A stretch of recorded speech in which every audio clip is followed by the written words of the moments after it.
Hi, so this is the Kinetic Sidekick, and I'm a physical therapist. And in this YouTube channel, mainly we would be posting more about the physiotherapical aspects, and also I will be teaching more topics. So even when I was a student in college, I found it very difficult because we have several books, and it is very difficult to find that one book where you can religiously read and also dedicate yourself. So our topic for today is anatomical terms. So let's check it out.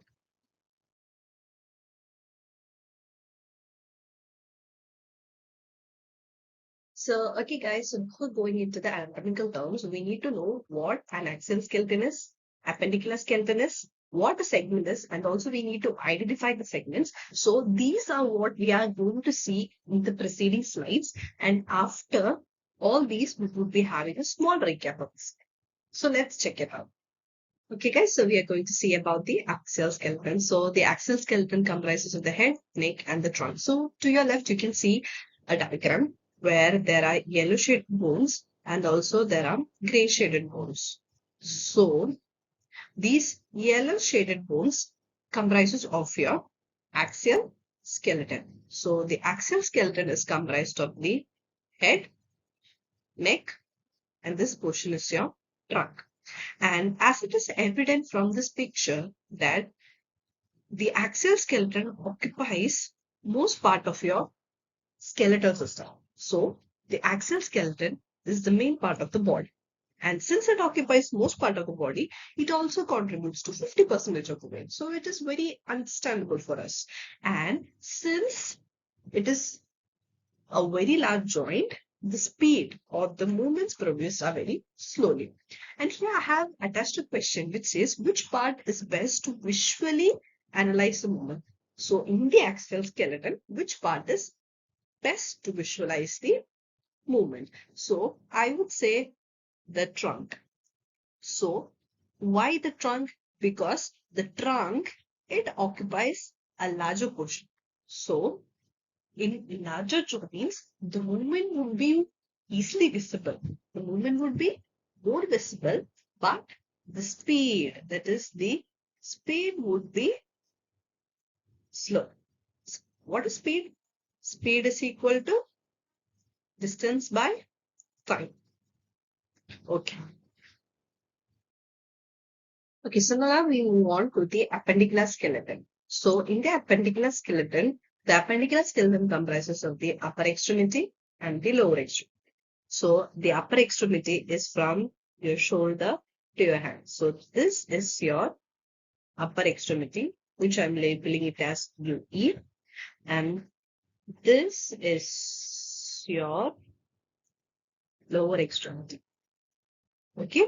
So the appendicular skeleton, it comprises of the upper extremity and also lower extremity. So this is the appendicular skeleton.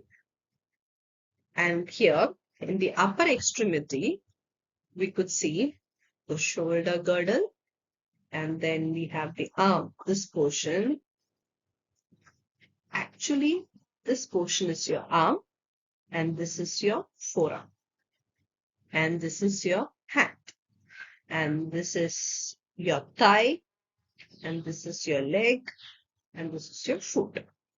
So here they have actually generalized it as this portion as the arm, and this is the hand, and this entire portion as the leg, which is not that specific. So you need to specify this is your shoulder girdle. So this portion where your humerus is, this would be your arm. And where your radius and ulna is, that is your forearm. So this is your arm. And now this part is your hand. So the upper extremity comprises so the arm, forearm, hand, and also the shoulder girdle. So next we are moving on to the lower extremity. So in the lower extremity, we have the pelvic girdle. That is where you have the pelvic bone. It comprises. So what is this pelvic bone comprises of? Ilium, ischium, and also the pubic bones. And then here where you have your thigh bone, that is the thigh area. That's your thigh area. And where you have your tibia and fibula, this portion is called your leg rather than the entire portion. So I have actually put this image so that you would be able to know that the entire portion, this one, is not your arm. Where your humerus is, that is your arm, and where your elbow joint, below your elbow joint, that is where the forearm bones are, that is your forearm. Sorry. And then this is your thigh area, this is your leg, and this portion is your foot. So, okay, guys, so we are going to see about the segments. So, what are segments? Segments are the thing parts of the body. So, you have studied in your smaller classes that there are several parts of the body, that is, we have the head, neck, trunk, etc. So, here we are going to call it in a more fashionable way, that is segments. So, now let's see to the picture on your right side. So, here we have the head, neck, trunk, arm, forearm, hand, thigh, leg, and the foot. So this is your head, this is your neck, this is your arm, this is your forearm, this is your hand, this is your thigh, this is your leg, this is your foot, and this portion is your trunk. So what are the parts of the body called? So the parts of the body is called as segments. So as we can see here, this is a correct picture where it is not the entire arm and forearm is not called as the arm. So this entire portion is not the arm. We call the entire portion as the upper extremity. And this portion is your arm. This is your forearm. So similarly, this entire lower limb is called a lower extremity. So we either call it as lower limb or the lower extremity, and we call it as upper extremity or the upper limb. Okay, so here in the slide, you have to identify the picture. So like kind of like a spotters. So you have to identify first these yellow shaded parts. So what are these yellow shaded parts? Just think. So these yellow shaded parts are nothing but your axial skeleton. So what does the axial skeleton comprise of? The axial skeleton comprises of the head, the neck, and the trunk. And also in the same picture, can you just identify what these darker red shaded structures are? Okay, so this is your upper extremity. And this darker shaded red portion below is your lower extremity. So what is the upper extremity and lower extremity together comprised of? Together, it makes the appendicular skeleton. So here we have identified the axial skeleton, and also we have identified the appendicular skeleton. So now we are going to identify parts of the upper extremity. So here we have the shoulder girdle. What is this structure here? I'm not asking about the bone part. So this is your arm, this is your forearm, and this is your hand. So similarly, we are also going to identify the parts of the lower extremity. So this red dark shade portion, which is your pelvic girdle, comprised of your ilium, ischium, and your pubis. That is why it's called girdle together. And here, this portion is your thigh. This is your leg. These both sides. You have to say both sides, but I'm just explaining it on one side. And this is your foot portion. So now moving on, you have to identify all these parts. So what is this part called? As the line indicates, this is your trunk. So what is this portion of your hand called? This is your arm. So what is this portion of your hand called? It is forearm, not hand, sorry. What is this portion of your upper extremity? And this portion of your upper extremity is your hand. Now you have to identify this lower extremity parts. So what is this portion? This is your leg. And what is this portion? This is your foot. And above the leg, we have the thighs, which is not actually visible here. So basically, when you are saying in a common or in a layman terms, usually we say the entire leg. We don't say like lower extremity, upper extremity.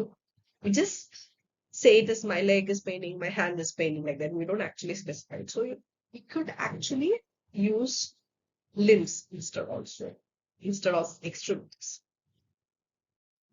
Okay, guys, so we are moving on to the anatomical position. So in the anatomical position, the patient or the person has to stand erect, and also both the legs should be together, and both the upper extremities, it should be parallel to your trunk, like this. And also the palm should be facing outwards, that is outwards or towards your front. And the person should be as relaxed as possible, and the patient should be in an erect standing position. So this is your anatomical position. So an anatomical position is always necessary because we always describe biomechanical aspects from the anatomical point of view, anatomical position point of view. So in an anatomical position, the patient should be standing in an erect posture, and also the feet should be together. So the feet should be together, and also the upper extremity parallel to the trunk, and also the palms, sorry, the palms should be facing out.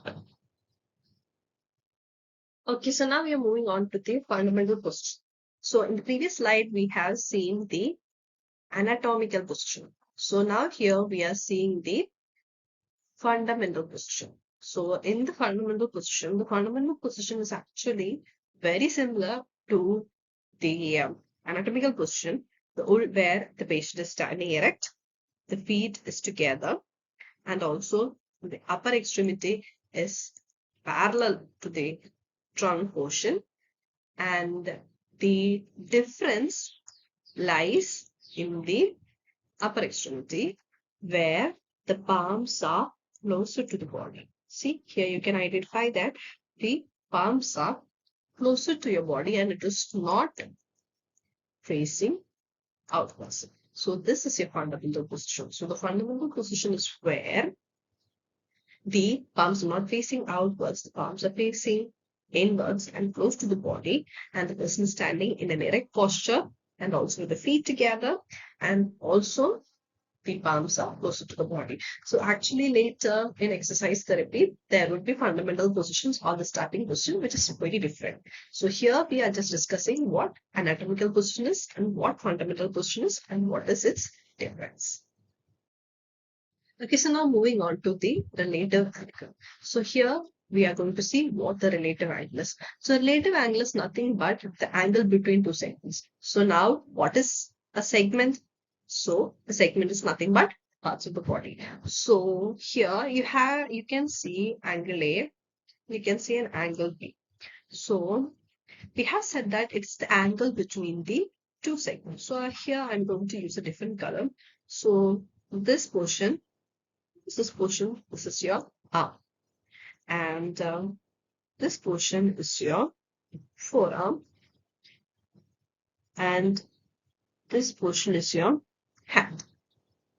Okay, so the yellow part is your arm, the green part is your forearm, and the purple part is your hand.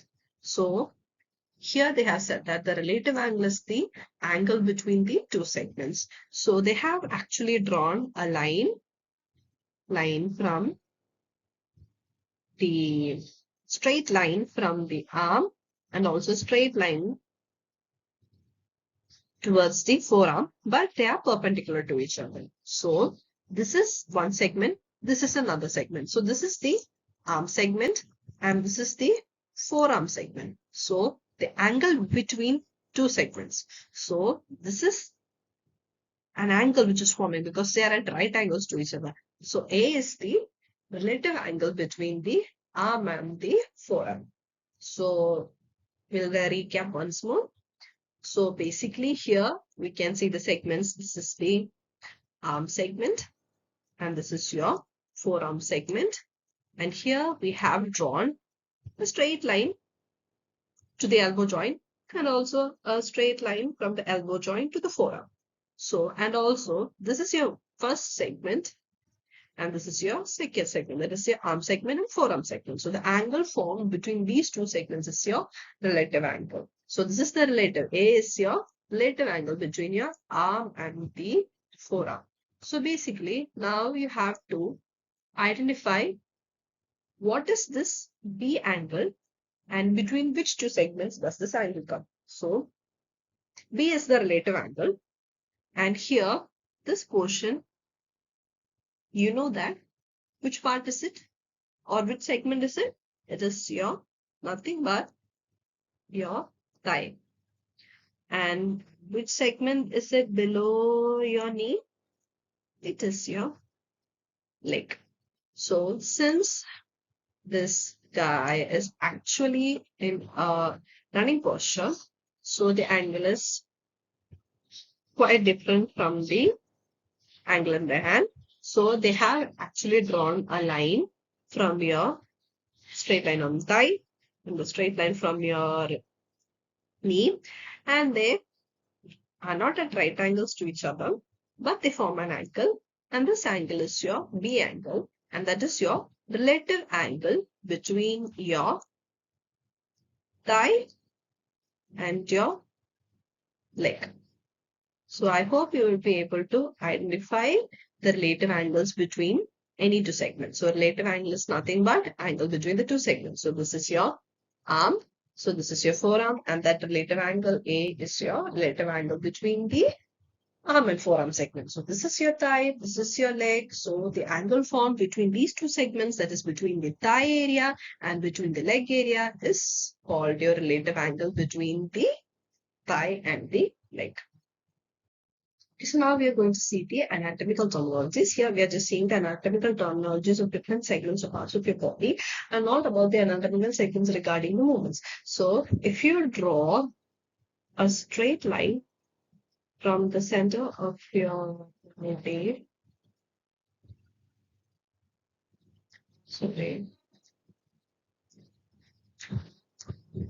draw a straight line from the center of your body, and this is your reference point. Medial means it is towards the center. It is indicated by the arrow itself. So you can basically, it is indicated by the arrow itself. So you can basically understand that it is towards the center. And then lateral, it is away from the body. So you can see the arrow is indicated away from this reference point. So what is medial? So medial is something which is towards the body, and lateral is something which is away from the body. And then we have the proximal. So what is proximal? It is proximal means it is closer to the reference or closer to the reference point. And this is distal. Distal means it is away. So that is proximal, distal, medial, and lateral. And then what is superior? So superior means it is the upper portion. And opposite of superior is inferior. Here, inferior, it means below, as the arrow indicates. And anterior is your front. This is your anterior part. So this is anterior. And then we have the posterior. Posterior means your back or behind. So in layman terminologies, we usually say front, back, up, above, below, like that. But here in biomechanical aspects, we do not say those words. Instead, for front, we say anterior. For back, we say posterior. And for above, we say superior. We even say cephalic. Cephalic means it is towards the head. Cephalus mainly means the head. So it is towards the head. And then we have the inferior, inferior or caudal. That is, caudal is actually the tail portion. So we say inferior or caudal, that is below. And proximal, it is closer to the distal joint. the closer to the reference point, and distal is away from the reference point. And then we have the medial and lateral. So now I would be discussing with an example to further understand proximal and distal. So we are considering the elbow joint. So what is proximal to it and what is distal to it? So for the elbow joint, the hand is distal part because this is the reference point. So we said that proximal is closer to the reference point and distal is away from the reference point. So the closest structure is shoulder. So here for the elbow joint, the shoulder is your proximal structure and your hand is the distal structure. So guys, we are going to discuss about anterior, posterior. So anterior is also known as the front and posterior is the back. And here you can see the man standing, and this is your front portion or anterior. So we do not usually use front and back because they are layman terminologies. So here instead we use anterior or ventral. Anterior is also known as ventral, posterior or dorsal. Now we come on to the often misplaced or misinterpreted or often forgotten terminology by students. This is ipsilateral, contralateral. Ipsilateral means same side, contralateral means opposite side. So the best way to remember is on contralateral, there is an O, so it means opposite. So this might seem very easy for a third year or fourth year students, but basically when you're in first year and when you're coming across these words the first time, it is actually very confusing and also very hard to remember because it requires practice. So to remember contralateral, it is just remember the contralateral as a O, opposite also as a O. So the contralateral means opposite. So if I am saying that ipsilateral shoulder, ipsilateral is written as I/L. So I am referring to ipsilateral shoulder. So what am I actually referring? In a biomechanical term or in an anatomical term, I say ipsilateral, but I'm actually referring to your same side shoulder. Then when I say contralateral, your contralateral hip. Stretch your contralateral hip. So contralateral is written as C/L. So contralateral, in contralateral there is an O. So contralateral means opposite. And then now we can look into a few abbreviations or as a demonstration or like how you write anterior, posterior, ipsilateral short forms. So we'll start with ipsilateral because we have already seen it. So ipsilateral is I/L, contralateral is C/L, superior, inferior, SI. Superior is also known as cephalic, inferior is also known as quad. But for both, we cannot write as C. So we can either write as CE and a dot or CAU and a dot. Usually we don't prefer this, but we write superior SI, then for anterior A, posterior B, medial M, lateral L. Okay, and then we write proximal. We don't write PE, we write PROX and dot. That is proximal because even for posterior we write P. And then we have distal also. We write DIS or can actually write it as distal. So guys, this is all about the anatomical terminologies part 1, and here we have referred all these things. I hope you have understood it. It might be a little lengthy video for all, but I have explained everything in detail. If you have any more queries or anything, please put it in the comment section, and also please subscribe to the channel and also mention any topics which you need to know or learn more. Thank you so much. Bye bye. This is a very good bye from Kinetic Psychic. Unless we meet again. Bye bye.